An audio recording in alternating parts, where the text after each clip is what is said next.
Honest? Honest, ha? Kailangan sikat kasi kung may asawa na kayo sa focus. Nakaibigan. Okay. Pilit kong palitin dyan dahil nasa okay. So, nice to see all of you. New faces, fresh faces. There's someone Makablo. Malaya ko sila nakita. But it's always good to see you. Mga bagong dating mo kayo dito sa Zoha? Sino ang nakaisang taon na lakas? Okay. Kaya kasi sunod na lang po. Bakit kayo pumunta dito? For what reason? Lahat kayo Tagalog, no? Pero bang inutubuhin ko for what reason? I mean, you must have a reason why you are here today. And, ewan ko, baka naman pinag-drive ka lang mga ko, ano, kaya nag-asarsin dito. But just, I remember, maybe you have some reasons why you came, which you do not want to tell me or tell us, but keep it to yourself. Because even, sino yung binigyan ng birthright ng tatay niya? Si Jacob, kapatid ni Esau. Sila ba yung kapatid? Ha? Si Esau? Esau. Kaya pinasosyal mo nga ng pati Esau. So si Esau talaga dapat nagmana ng birthright. Pero dinaya siya ng kanyang kapatid. Nakutsabat pa yung nanay. And Jacob became the pillars of the Old Testament, which proves to us that God rides straight in crooked ways. And then, parang mahirap yun. Parang very deep yun. But very deep yun.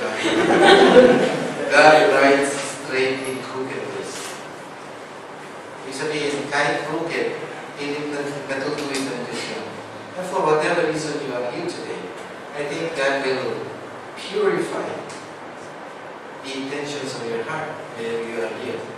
But then again, you are not here immediately thinking of joining this group, no? Ha?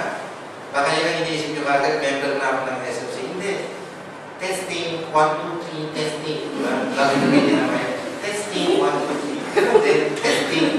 1, 2, 3, tatlong modules yun, no? Tama?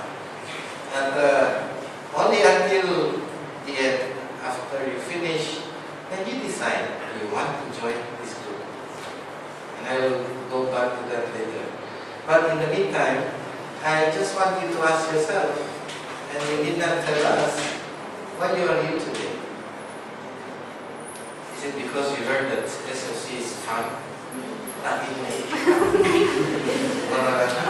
lagi kaming may kaibigan, ano, or nalulungkot ka dyan sa labas, na wala kang kaibigan. I don't know, for what reason? As I said, God purifies the reasons why. Or some of you might have yung talagang dahilan kung bakit kayo sumama dito. And then again, I will not ask you. So, and you do not even need to tell your seatmate, kaya ako lang, ito kasi crush ko. Diba? But again, this is God working in you. But I would like to believe that you are here today because God called you. And it's not you who decide. It's not you who say, I choose God. No, it's the other way around. God chooses you. This gives us consolation. Ha? Dahil kung isa-isahin kayo ngayon dito, ano yung gusto nyo gawin natin? Ano yung pinakamalaswang bagay na nagawa mo sa buhay mo? Isa-isahin natin kung kaya natin si Mark. Ano? Diba? I mean,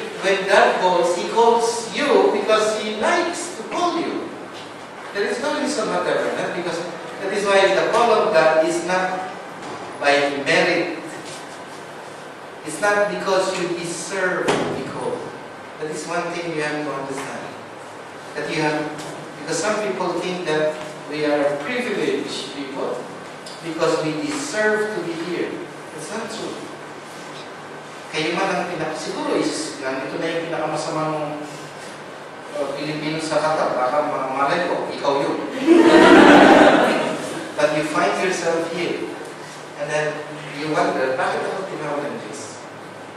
Bakit ako tinawag ng Diyos? Di ba, you ask yourself, bakit ako tinawag ng Diyos? Ang dami ko ng ginawa. Kabulastugan, kababalaghan, kawalan niya na sa aking buhay. Parang feeling mo, hindi ako karawag kabalik. But again, I go back to what I said earlier. This is not something you deserve. It's not something you merit. Not because you deserve to be here. May ginawa kang mabuti. O araw-araw yung lolo sa akin ha? At pag araw-araw na pupunta ka doon sa kanyang chapel, ito yung umunuhod. At binubudol mo ng asin at naglalaro. Parang ganun, nasabi mo, nagmano kayo na ano kay Perpetual, kay Padre Pio, kay St. Jude, kay Todos los Santos. It's not because we deserve. In fact, I am to tell you a secret. I am here in front of you, naging pare ako. It's not because I deserve to be here. Mas marami pang pogi sa akin. Mas maraming matalino, mas maraming mabait, mas maraming mas karapat-dapat. But it's always a wonder. Pati tatay sa tatakay. Bakit ako naging ganito? See? So, kung ako naging ganito, sa kabila ng lahat, ay kayo kaya. Malalim niyo. So I think first thing you understand, you have to understand, this is not something you merit, you deserve. Bakit? Bakit gano'n? Sapagkat ayaw natin maging boastful ang mga sumusunod kay Jesus Christ. Hindi pwedeng yumabang. Walang mayabang na sumusunod kay Jesus. Because if God calls us because of the merits and the accomplishments and the measure of holiness we have, then it comes to a point where we become proud and boastful and start judging people around us. Ikaw kasi hindi ka nagsisingles eh. Mag-singles ka! Ilang buwan na kitang iniimbita eh. Tapos bigla sinagot ka, eh may asawa na ako eh.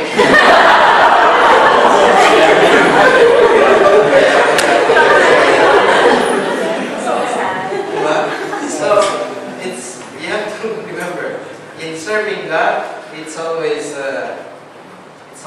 not because of our merit. It's simply because God wants you. And He called you. That's it. Wala nang iba. And for that, we feel grateful. We have to be grateful. Na-imagine nyo, balikan niyo yung mga nakaraan. Yung mga kabulastugan na kuha tayo. Balikan mo yun. And then, you realize how much God loves you now. Because He has saved you from your past life. And it's a good thing it's early. You're starting early. Palagay ko, ikaw, 17 years old na.